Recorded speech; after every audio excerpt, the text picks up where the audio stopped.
अपने पराए। घर की लड़ाइयाँ कितनी भी हो, लेकिन ये भी सच है कि किसी पर कोई आपत्ति हो तो अपना ही परिवार साथ देता है। भैया, मेरे पीछे पुलिस लगी है, प्लीज मुझे बचा लो। रवि और राज दो भाई, लेकिन दोनों में कभी नहीं पटी। अरे क्या हुआ छोटे, क्या कर दिया तूने?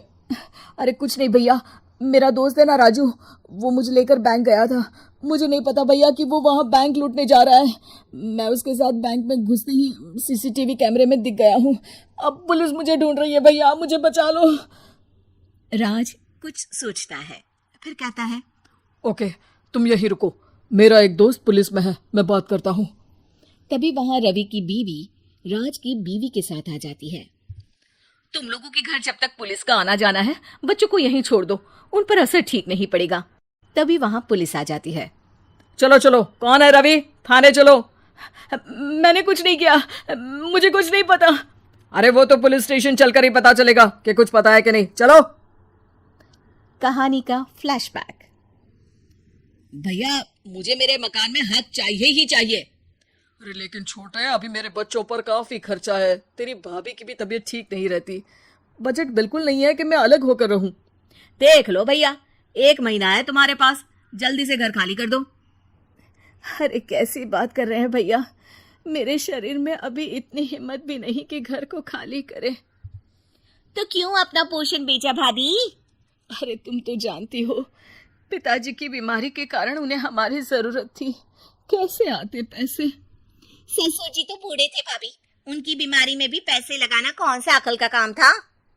तो क्या पिताजी को मैं मरने के लिए छोड़ देता? अरे रवि, तू तो समझ, पापा को हमारी जरूरत थी, उन्होंने हमारे लिए हर वो काम किया जिससे हमें खुशी मिले। बैक टू रवि, जो जेल में बैठा है। ये मैंने क्या कर दिया था? मैं ना पिता का हुआ ना ही भैया का, मेरे साथ जो हो रहा है ठीक ही हो रहा है। तभी वहां पुलिस वाला आता है। रवि, तुमसे कोई मिलने आया है। भाभी, आप यहाँ क्यों आई? पुलिस स्टेशन है ये भाभी। भैया, आपकी जगह मेरा भाई होता तो क्या मैं नहीं आती? अच्छा, ये खाना ले लीजिए, खा लीजिएगा। आपके भैया लगे हैं वकीलों और पुलिस वालों से बात करने में, डरने की कोई बात नहीं, जब आपने गुनाह किया ही नहीं तो सजा भी नहीं मिलेगी। रवि भाभी को देखकर रोने लगता है। घर में साक्षी चुपचाप बैठी होती है कि तभी सोनम कहती है, अरे साक्षी, क्या हुआ, परेशान क्यों हो रही हो? भाभी, अभी अभी पुलिस स्टेशन से खबर आई है, इन्हें बड़े जेल में शिफ्ट किया जा रहा है, मैं क्या करूंगी भाभी? रो मत, हम अच्छे से अच्छा वकील करेंगे।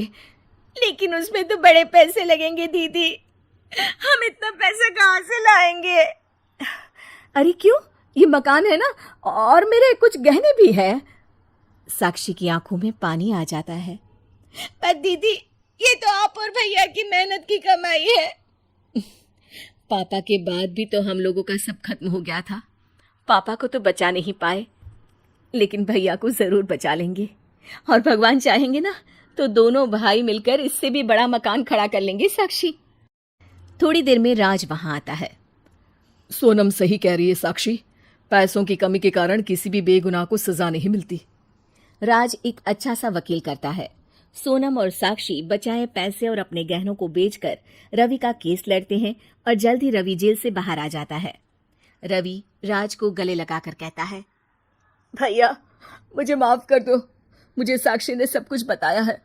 भैया, आपने मुझ पर विश्वास किया, मेरे लिए दिन रात मेहनत की, भाभी ने अपने गहने तक बेच दिए। भैया, आपने तो पापा के लिए भी पैसे नहीं देखे, लेकिन मैं बहुत ही सेल्फिश निकला। भैया, एक आखिरी बार मुझे माफ कर दो, मैं शर्मिंदा हूँ। अरे भाई, अपने तो अपने ही होते हैं, पापा ने हमारे लिए क्या नहीं किया, ये तुम्हें बताने की जरूरत नहीं है मुझे। और फिर तू तो मेरा भाई है, पैसे से बढ़कर रिश्ते होते हैं भाई।